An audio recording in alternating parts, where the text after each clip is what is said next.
Hello વિદ્યાર્થી મિત્રો, good morning, જય શ્રી કૃષ્ણ, જય સ્વામિનારાયણ. કેમ છે બધાને? મજામાં એકદમ બધા? ગુડ.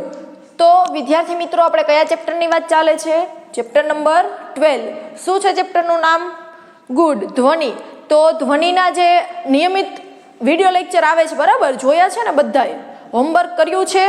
ઓકે, તો જ આજે આવડશે, જો જોયા હશે તો વિદ્યાર્થી મિત્રો, આપણે પ્રીવિયસ લેક્ચરની અંદર વાત કરી હતી ધ્વનિની પ્રબળતા.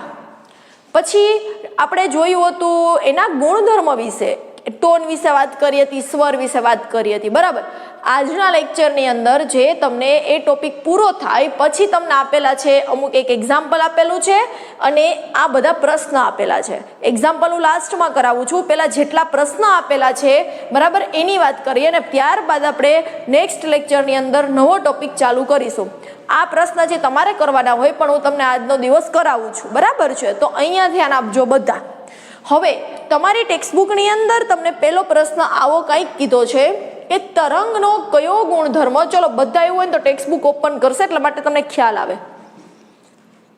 પહેલો પ્રશ્ન એવો કીધો કે તરંગનો કયો ગુણધર્મ નીચે દર્શાવેલ બાબતો નક્કી કરે. હવે આ તમે ભણી ગયા પ્રબળતા અને પીચ. પ્રબળતા છે એ કોના ઉપર આધાર રાખે છે? તો કે ધ્વનિ તરંગના કંપ વિસ્તાર, જે ધ્વનિ તરંગનો કંપ વિસ્તાર હોય એ તેની પ્રબળતા નક્કી કરશે. કોણ? ધ્વનિ તરંગનો કંપ વિસ્તાર. ધ્વનિ તરંગનો કંપ વિસ્તાર પ્રબળતા નક્કી કરે છે, બરાબર છે? એના કંપ વિસ્તાર ઉપરથી આપણે એની પ્રબળતા છે એ નક્કી કરી શકીએ છીએ. કે મોટેથી બોલવું કે આપણે કોઈ ધીમેથી બોલીએ છીએ, એ બધું, બરાબર છે? તેની પ્રબળતા નક્કી કરે છે. પછી નેક્સ્ટ તમને કીધું છે પીચ. પીચ છે શું? તો કે જે ધ્વનિ તરંગની આવૃત્તિ છે એ તેની પીચ નક્કી કરે. કોણ? ધ્વનિ તરંગની આવૃત્તિ. ધ્વનિ તરંગની આવૃત્તિ એ પીચ નક્કી કરે છે. તો વિદ્યાર્થી મિત્રો, આપણે પહેલો પ્રશ્ન જોયો કે એવું કીધું હતું તમને કે તરંગનો કયો ગુણધર્મ નીચે દર્શાવેલ બાબતો નક્કી કરે.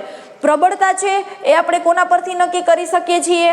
પીચ છે એ આપણે કોના પરથી નક્કી કરી શકીએ છીએ? તો કે જે પ્રબળતા છે કે જે ધ્વનિ તરંગના કંપ વિસ્તાર પરથી નક્કી થાય છે અને જે પીચ છે એ ધ્વનિ તરંગની આવૃત્તિ પરથી નક્કી થાય. હવે વિદ્યાર્થી મિત્રો, આ પ્રશ્ન તમને 2 માર્ક્સમાં પૂછાઈ શકે, 1 માર્ક્સ પ્રબળતાના અને 1 માર્ક્સ પીચના. હું તમને જો હારાર એ પણ કહેતી જાઉં છું કે કયો પ્રશ્ન કેટલા માર્ક્સનો પૂછાઈ શકે, તો તમને ખ્યાલ આવે રીડિંગ કરવાની, રાઈટ? ચલો આગળ વધીએ. હવે તમારે એવું અનુમાન લગાવવાનું છે કે નીચેનામાંથી કયા ધ્વનિની પીચ વધારે છે.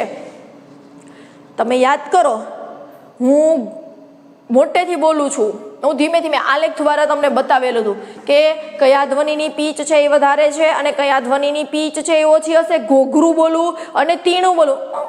કેમ છે તીણું બોલી? ઘોઘરું બોલશો, એ ઘોઘરો અવાજ થયો, બરાબર? તો એમાં તમને 2 વસ્તુ આપેલું છે કે ગિટાર અને કારનું હોર્ન. આ 2 વસ્તુમાંથી તમારે એવું અનુમાન લગાવવાનું છે કે નીચેનામાંથી કયા ધ્વનિની પીચ વધારે હશે. તો વિદ્યાર્થી મિત્રો, આમાં આન્સર આવે છે ગિટારની. કેની હોય છે? તો કે ગિટારની પીચ વધારે હોય છે. શા માટે? હવે એનું રીઝન તો આપણે આપવું પડશે કે શા માટે. તો કે વિદ્યાર્થી મિત્રો, જે ગિટાર વડે જે ઉદ્ભવે છે જે ધ્વનિની આવૃત્તિ, એ કારનું જે હોર્ન વડે જે આવૃત્તિ ઉદ્ભવે છે એના કરતાં વધારે છે, બરાબર છે? કોના કરતાં? કારના હોર્ન કરતાં. એટલે કે કારના હોર્ન કરતાં ગિટારમાંથી ઉદ્ભવતી જે આવૃત્તિ છે એ કેવી છે? વધારે, બરાબર છે? શું કીધું? કે જે ધ્વનિની આવૃત્તિ, બરાબર છે? કોની ઉદ્ભવતી? ધ્વનિ એટલે કે અવાજ, ધ્વનિની આવૃત્તિ. એટલે કે જે તમારે ગિટારમાંથી જે ઉદ્ભવે છે ધ્વનિની આવૃત્તિ એ કારના હોર્ન વડે ઉદ્ભવતા આવૃત્તિ કરતાં વધુ હોય. તેથી શું થશે? તો કે જે ધ્વનિની પીચ છે એ કારના હોર્નની પીચ કરતાં કેવી હશે? તેથી ગિટારની જે પીચ છે પણ કેવી હશે? વધુ હશે. કોના કરતાં? તો કે કારના હોર્ન કરતાં.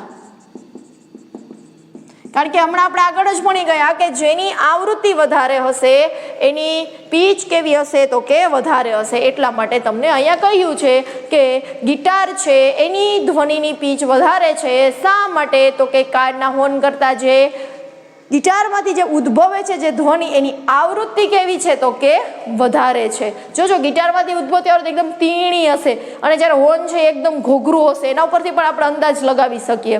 બરાબર છે, ગુડ. હવે પ્રશ્ન આવે છે તરંગના વેગ વિશે માહિતી આપવાની છે કે આપણે તરંગનો વેગ કોને કહીએ છીએ. તો માધ્યમના જે ધ્વનિ તરંગ, માધ્યમમાં ધ્વનિ તરંગ દરમિયાન સંઘનન થતું હોય અને વિઘનન થતું હોય છે. આપણને ખબર છે કે કોને સંઘનન કહેવાય અને કોને વિઘનન કહેવાય. તો માધ્યમના જે ધ્વનિ તરંગના જે સંઘનન અને વિઘનન દ્વારા જે એકમ સમયમાં જે કાપેલું અંતર એને આપણે કહીએ છીએ તરંગનો વેગ. શું કહું છું કે માધ્યમના ધ્વનિ તરંગના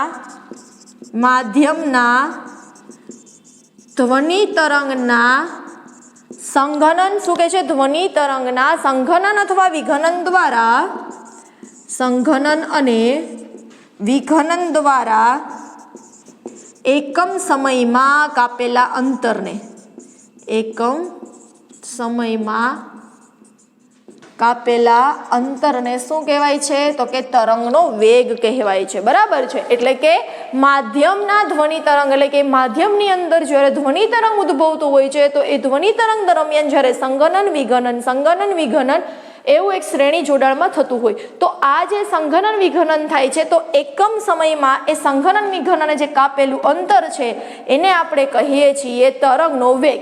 હવે આપણે આનું સૂત્ર વ્યાખ્યા ઉપરથી મેળવી શકશું ને એકમ આપણે સૂત્ર ઉપરથી મેળવશું. સાવ ઈઝી છે, ગોખવાની જરૂર નથી. જો એકમ એવો શબ્દ આવે, વારે કહું છું કે એકમ સમય એવું આવે, હંમેશા ક્યાં આવશે તો કે છેદમાં આવે. શોધવાનું શું છે આપણે તો કે વેગ. વેગ એટલે શું થશે તો કે તરંગે કાપેલું અંતર અને તે અંતર કાપવા માટે લાગતો સમય, તે અંતર કાપવા માટે લાગતો સમય યાની કે એકમ સમય. ચાલો હવે આપણે જોઈએ કે વેગ હવે કાપેલું અંતર, તરંગે કાપેલું અંતર તો એને આપણે શું કહીએ છીએ તરંગ લંબાઈ. આપણે ડેફિનેશન ભણી ગયા કે તરંગે કાપેલા અંતરને આપણે શું કહીએ છીએ તો કે તરંગ લંબાઈ. અને તે અંતર કાપવા માટે જે સમય લાગે છે એને આપણે કહીએ છીએ આવર્તકાળ. બરાબર, આ ડેફિનેશન ભણી ગયા, આવર્તકાળ. હવે અહીંયા છે વેગ. તો હવે વિદ્યાર્થી મિત્રો વેગ માટેની સંજ્ઞા શું છે તો કે વી. તરંગ લંબાઈ માટેની સંજ્ઞા શું થશે લેમ્બડા અને આવર્તકાળ એટલે ટી. તો v is equal two lambda upon T થશે કે નહીં થાય? ઓકે. હવે v બરાબર લેમ્બડા આપણે v પણ લખી શકીએ કારણ કે વેગ એટલે શું થશે તો કે 1/છેદમાં આવર્તકાળ. વેગ એટલે શું થાય તો કે આનો ઓપોઝિટ થશે. વેગ એટલે 1/છેદમાં આપણે શું કહી શકીએ આવર્તકાળ. તો અહીંયા આપણે v ઇઝ ઇક્વલ ટુ શું લખી શકશું તો કે લેમ્બડા અપોન v. લેમ્બડા એટલે શું છે એની તરંગ લંબાઈ છે. બરાબર છે. અને જે ટી જે બતાવે છે એ આપણને આવૃત્તિ બતાવે છે. તો વેગ ઇઝ ઇક્વલ ટુ તરંગ લંબાઈ ગુણ્યા આવૃત્તિ. વેગ ઇઝ ઇક્વલ ટુ તરંગ લંબાઈ ગુણ્યા આવૃત્તિ. શા માટે તો કે 1/t ને આપણે શું કીધું તો કે v કીધું, આવૃત્તિ જ છે બરાબર, આવર્તકાળને. એટલા માટે આપણે અહીંયા કીધું છે કે v/t આવર્તકાળનું વ્યસ્ત આવૃત્તિ આપણે વાત કરી લીધી. બરાબર છે. જ્યારે અભ્યાસ કર્યો તો આપણે આવર્તકાળ એકબીજાના વ્યસ્ત છે એ રીતે અહીંયા એવું છે. સમજાણું અહીંયા સુધી? તો આ તમને 2 માર્ક્સની અંદર પૂછાઈ શકે. તો આપેલા માધ્યમમાં સમાન ભૌતિક પરિસ્થિતિમાં ધ્વનિનો વેગ બધી આવૃત્તિઓ માટે કેવો હોય છે? સમાન હોય. તો આ હતું આપણું તરંગના વેગ વિશે માહિતી. 2 માર્ક્સની અંદર પૂછાઈ શકે કે તરંગનો વેગ એટલે શું, તેનો SI એકમ અને એનું સૂત્ર. તો માધ્યમના ધ્વનિ તરંગના સંઘનન અને વિઘનન દ્વારા એકમ સમયમાં કાપેલા અંતરને તરંગનો વેગ કહેવાય. વેગ એટલે તરંગે કાપેલું અંતર અને તે અંતર કાપવા માટે લાગતો સમય.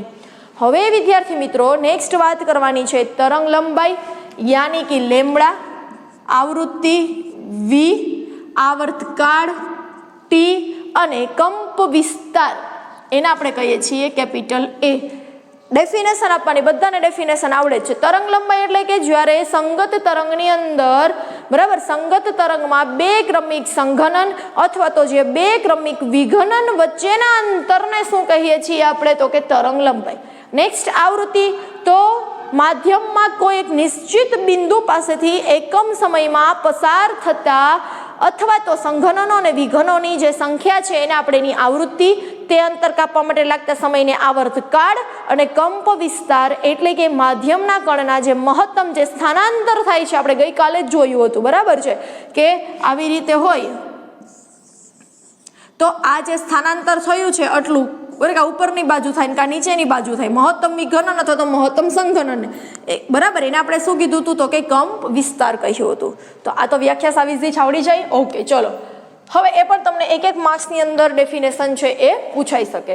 નેક્સ્ટ આગળ વધીએ તો એવું કહે છે કે કોઈ ધ્વનિ તરંગની તરંગ લંબાઈ, ચલો શું કીધું છે? કોઈ ધ્વનિ તરંગની તરંગ લંબાઈ તથા આવૃત્તિ એ તેના વેગ સાથે કેવો સંબંધ ધરાવે છે. હમણાં જ આપણે જોયું કે ધ્વનિ તરંગની જે તરંગ લંબાઈ, આપણે આ સૂત્ર મેળવ્યું, જો કે વી વેગ, v is equal to lambda v, બરાબર છે. એટલે કે ધ્વનિ તરંગની તરંગ લંબાઈ છે લેમડા, આવૃત્તિ વી અને તરંગનો વેગ પણ વી, બરાબર છે. એક છે તરંગનો વેગ, એક છે એની આવૃત્તિ, અને બીજું શું થશે? તો કે જો આ વી જે છે એ શું બતાવે છે? તો કે વી એટલે કે વેગ. પછી જે લેમડા છે આપણને એ શું બતાવે છે? તો કે લેમડા છે આપણને બતાવે છે આવૃત્તિ ગુણ્યા તરંગ લંબાઈ, બરાબર, આ તરંગ લંબાઈ અને આ આવૃત્તિ, બરાબર છે. આવો સંબંધ ધરાવે. આ એક માર્ક્સની અંદર પૂછાઈ શકે. હવે નેક્સ્ટ આગળ વધીએ તો માધ્યમમાં તમને હવે એક ધ્વનિ તરંગની આવૃત્તિ, આવૃત્તિ એટલે કે વી તમને આપેલું છે 220 હર્ટ્ઝ. એની તમને ઝડપ પણ આપેલી છે 440 મીટર પ્રતિ સેકન્ડ. તરંગ લંબાઈ ફાઇન્ડ આઉટ કરવાની છે. સૂત્ર છે આપણું, આપણે જોયું v is equal to lambda v. V યાની કે વેગ, લેમડા એટલે કે તરંગ લંબાઈ, અને વી એટલે કે આવૃત્તિ. શોધવાનું શું છે? તો કે તરંગ લંબાઈ. તો તરંગ લંબાઈ શોધવાની હોય તો આપણે લેમડાને કરતા બનાવીએ તો વી અપોન વી થાય કે ના થાય? થાય. આ વી જે છે આપણને ઝડપ બતાવે છે અને ઓલું છે એ આવૃત્તિ બતાવે છે. તો ઝડપ કેટલી છે? તો કે 440 મીટર પ્રતિ સેકન્ડ. આ છે 220 હર્ટ્ઝ. 22 2 44. તો આન્સર શું આવશે આપણો? તો કે 2 મીટર. હવે તમને એમ થશે 2 મીટર કેમ આવ્યું? 2 મીટર એટલા માટે આવ્યું, આપણે ફાઇન્ડ કરવાનું છે તરંગ લંબાઈ, અને તરંગ લંબાઈનો એસઆઈ એકમ છે મીટર. આ વસ્તુ ખાસ યાદ રાખવાની છે. અહીંયા હર્ટ્ઝ, અહીંયા મીટર લખેલું હશે ને, મીટર પ્રતિ સેકન્ડ, અહીંયા લખીને આવશો તમે. બહુ ભૂલ કરે છે વિદ્યાર્થીઓ. મેં તમને વારે વારે કહેતી જાઉં કે કોઈ પણ વિદ્યાર્થી મિત્રો તમારે સમ પૂછાય તો એ સમ પહેલાં તમારે શાંતિથી રીડ કરવાનો. એની અંદર તમને શું આપેલું છે એ જોવાનું, શું ફાઇન્ડ કરવાનું છે એ જોવાનું, ને પછી વિચારવાનું કે આમાં કયા સૂત્ર છે લાગુ પડશે, કઈ ફોર્મ્યુલા લાગુ પડશે, અને એ ફોર્મ્યુલાથી આપણે આન્સર જ્યારે ફાઇન્ડ થઈ જાય. જો તમે ખાલી એકમ નહીં લખો ને મીટર, તો અડધો માર્ક્સ સીધો કટ, 0.5 માર્ક્સ. હવે એકમ છે એ તમને જે ફાઇન્ડ કરવાનું છે એનો એસઆઈ એકમ લખવાનો હોય. અહીંયા આપણે મીટર પ્રતિ સેકન્ડ આપણને ઝડપ આપેલી છે, હર્ટ્ઝ તમને આવૃત્તિ આપેલી છે, પરંતુ ફાઇન્ડ કરવાનું છે તરંગ લંબાઈ. તો તરંગ લંબાઈનો એસઆઈ એકમ છે મીટર, એટલા માટે આપણે લાસ્ટમાં લખ્યું મીટર. અને લાસ્ટમાં એક સેન્ટેન્સ લખવાનું, જે શોધવાનું કીધું છે સેન્ટેન્સ વાઇઝ, કે તરંગ લંબાઈની તરંગ લંબાઈ કેટલી થશે? તો કે 2 મીટર થશે. ઓકે, હવે નેક્સ્ટ વાત કરીએ. લાસ્ટ સમ છે, પછી એક એક્ઝામ્પલ છે કે કોઈ ધ્વનિ સ્ત્રોતથી 450 મીટર દૂર બેઠેલી એક વ્યક્તિ, આવૃત્તિ આપી દીધી છે 450 મીટર તમને દૂર કીધું છે. જોજો 500 હર્ટ્ઝ તમને આવૃત્તિ આપેલી છે, એટલે કે વી, બરાબર. 450 મીટર દૂર બેઠેલી વ્યક્તિ નો ટોન સાંભળે તો સ્ત્રોતથી વ્યક્તિ સુધી પહોંચવા બે ક્રમિક સંઘનન વચ્ચેનો સમયગાળો કીધો છે, એટલે આવર્તકાળ તમારે ફાઇન્ડ કરવાનો છે. તો આપણી પાસે સૂત્ર છે T is equal two 1/v. T છે એ ફાઇન કરવાનો 1/500 હર્ટ્ઝ થાય કે ના થાય? તો આન્સર આવશે 0.002 સેકન્ડ. તમે આનું કરશો તો તમારો આન્સર આવશે 0.002 સેકન્ડ. બરાબર. હવે અહીંયા કેટલા છે? 1, 2 અને 3. તો 2 × 10⁻³ હું લખી શકું. બરાબર. અને સેકન્ડનો સેકન્ડ. ચલો, આ વસ્તુ સમજ પડી કે ના પડી? જો અહીંયા તમારે આનો કે ઉલ્લેખ જ નથી કરવાનો, કારણ કે 500 હર્ટ્ઝ આવૃત્તિ તમને આપેલી છે, શોધવાનું છે તમારે આવર્તકાળ. તો આપણી પાસે છે અહીંયા સૂત્ર કે એ વ્યસ્ત છે એકબીજાના, તો T = 1/V. તો સાવ ઇઝીલી ફાઇન કરી શકો. Very good. તો હવે વિદ્યાર્થી મિત્રો આપણે એક ઉદાહરણ જોવાનું છે. બરાબર છે. પહેલા ચલો આનો સ્ક્રીનશોટ પાડી લ્યો તો બધાય, કારણ કે આ ક્યાંય તમારી પાસે હશે નહીં. પાડી લીધો? Very good. ચલો હવે એક ઉદાહરણ જોઈએ આપણે. હવે ઉદાહરણ શું કહે છે?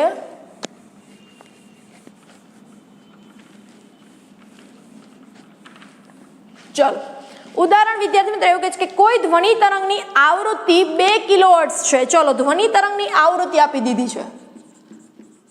ધ્વનિ તરંગની આવૃત્તિ 2 કિલોહર્ટ્ઝ. બરાબર. ઉદાહરણ 12.1. રેડી? હવે પછી કીધું છે કે તરંગ લંબાઈ 35 સેન્ટીમીટર. તરંગ લંબાઈ 35 સેન્ટીમીટર છે. તરંગની આવૃત્તિ આપી દીધી છે, એની તમને તરંગ લંબાઈ આપી દીધી છે. 1.5 કિલોમીટર અંતર કાપવા માટે કેટલો સમય લેશે? 1.5 કિલોમીટર અંતર કાપવા માટે કેટલો સમય લેશે? ચલો, અહીંયા ધ્યાન. તમને વિદ્યાર્થી મિત્રો આવૃત્તિ યાની કે V આપેલું છે 2 કિલોહર્ટ્ઝ. આને આપણે મીટરની અંદર ટ્રાન્સફર કરીએ તો 3 મિનિટ લાગી જાય. તો કેટલા થઈ જશે? 2000 હર્ટ્ઝ. થાય કે ન થાય? સમજાણું કઈ રીતે? ઓકે, એ તો આવડી જાય ને. હવે મીટર કિલોમીટરનો સંબંધ તો આવડશે ને બધાને? ઓકે. પછી તરંગ લંબાઈ તમને આપેલી છે 35 સેન્ટીમીટર. તમને બધાને ખ્યાલ છે તરંગ લંબાઈ મીટરમાં હોય, તો તરંગ લંબાઈ લેમડા આપેલું છે 35 સેન્ટીમીટર. ચલો, સેન્ટીમીટરમાંથી આપણે મીટરમાં ફેરવો તો શું થશે? 0.35 મીટર. અંતર આપેલું છે 1.5. હાલો, એની વાત આપણે પછી કરશું. તો હવે આપણી પાસે છે કે V = આવૃત્તિ. બરાબર. શું છે? V = આવૃત્તિ × તરંગ લંબાઈ. આવૃત્તિ કેટલી છે? તો કે 2000 હર્ટ્ઝ. તરંગ લંબાઈ કેટલી છે? તો કે 0.35 મીટર. હવે 2000 × 0.35 તમે કરશો એટલે આન્સર આવશે તમારો 700 મીટર પ્રતિ સેકન્ડ. મીટર પ્રતિ સેકન્ડ એટલા માટે લખ્યું છે. અહીંયા મેં શું ફાઇન કર્યું છે? તો કે વેગ. વેગનો SI એકમ શું છે? તો કે મીટર પ્રતિ સેકન્ડ. જો આવ્યું ને, અહીંયા વેગ શોધવાનો છે એટલે મીટર પ્રતિ સેકન્ડ આવ્યું. હવે ચલો, આપણી પાસે વેગ આવી ગયો છે. હવે 1.5 કિલોમીટર અંતર કાપવા માટે કેટલો સમય લેશે? સમય એટલે T ફાઇન કરવાનો. T = D/V. D એટલે આપણને બતાવે છે અંતર, V એટલે બતાવે છે વેગ, અને સમય એટલે સમય. વેગનું સૂત્ર છે વેગ = આપણે લઈએ છીએ અંતરના છેદમાં સમય. બરાબર. વેગનું સૂત્ર આવું છે ને, અંતરના છેદમાં સમય. તો આપણે ફાઇન કરવાનું છે સમય, એટલે સમયને મેં કરતા બનાવ્યો એટલે અંતરના છેદમાં વેગ વયું જાય. બરાબર છે. તો ચલો, આપણી પાસે અંતર છે કેટલું છે? તો કે 1.5 કિલોમીટર છે ને? ઓકે. અને સમય કેટલો છે? તો કે 700 મીટર પ્રતિ સેકન્ડ. જોજો હવે અહીંયા છે મીટર પ્રતિ સેકન્ડ, અહીંયા આપણી પાસે છે કિલોમીટર. હવે આપણે ફાઇન કરવાનું છે સમય. સમયનો SI એકમ છે સેકન્ડ. બરાબર. તો હવે હું શું કરીશ? જોજો, અહીંયા 1.5 કિલોમીટર છે એને હું મીટરમાં ટ્રાન્સફર કરી નાખું તો કેટલા થઈ જાય? 1500 થઈ જાય. 1500 મીટર. બરાબર. અને 700 મીટર પ્રતિ સેકન્ડ. મીટર કેન્સલ, સેકન્ડ છે ઉપર વયું જશે છેદનો છેદ અંશમાં. ઓકે. અહીંયા 0 0 0 કેન્સલ. 15/7 યાની કે 2.15. કેટલું થશે? તો કે 2.1. બરાબર. 2.1 સેકન્ડ. તો હવે આપણે જે ફાઇન કરવાનું છે આપણને મળી ગયું. કે 1.5 કિલોમીટર અંતર કાપવા માટે એ 2.1 સેકન્ડ લેશે. ફરીથી સમજાવું, સાવ ઇઝી છે, જોજો. આવૃત્તિ છે વિદ્યાર્થી મિત્રો એ 2 કિલોહર્ટ્ઝમાં આપેલી અને મીટરમાં ટ્રાન્સફર કરે 2000 હર્ટ્ઝ થઈ ગયું. લેમડા છે સેન્ટીમીટર મીટરમાં ટ્રાન્સફર કર્યું. તો હવે આપણી પાસે v ઇઝ ઇક્વલ ટુ આવૃત્તિ ઇન્ટુ તરંગ લંબાઈ છે. આવૃત્તિ મળી ગઈ, તરંગ લંબાઈ છે, એટલે વેગ ફાઇન કરો. હવે સમય, વેગ એટલે અંતરના છેદમાં સમય થાય, તો સમય આપણે એને કરતા બનાવીશું. તો સમય એટલે શું થશે? તો કે અંતરના છેદમાં વેગ. બરાબર, અંતર તમને આપેલું છે, સમય તમને આપેલો છે, પરંતુ સમયનો એસા એકમ છે સેકન્ડ, એટલે આપણે આને ટ્રાન્સફર કર્યું મીટરની અંદર, એટલે મીટર કેન્સલ થઈ ગયા અને 15/7 યાની 2.1 સેકન્ડ. તો આ વિદ્યાર્થી મિત્રો આપણે ટોટલી પ્રશ્ન અને એક્ઝામ્પલ હતું. અને નેક્સ્ટ પછી ચાલુ થાય છે 12.2.4 કે જુદા જુદા માધ્યમોમાં ધ્વનિની ઝડપ. બરાબર, જે આપણે નેક્સ્ટ લેક્ચરની અંદર ચાલુ કરીશું ને છતાં પણ હજી કોઈ પ્રશ્ન બાકી રહી જતા હશે તો નેક્સ્ટ લેક્ચરની અંદર તમને સોલ્વ કરાવીશ. આનો તમે ફોટો પાડી લેજો. બરાબર છે, ના સમજાણું હોય તો તમે મને કોલ કરીને પૂછી શકો છો. જો કામ તો સમજાઈ જ ગયું હશે, જો રીડ કર્યું હશે તો, અને જો નિયમિત વિડીયો લેક્ચર જોયા હશે તો ચલો વિદ્યાર્થી મિત્રો, નેક્સ્ટ લેક્ચરની અંદર ફરી મળીશું. Stay home, stay safe. Thank you. જય શ્રી કૃષ્ણ. આ એક્ઝામ્પલનો સ્ક્રીનશોટ લેવો હોય તો લઈ લેજો.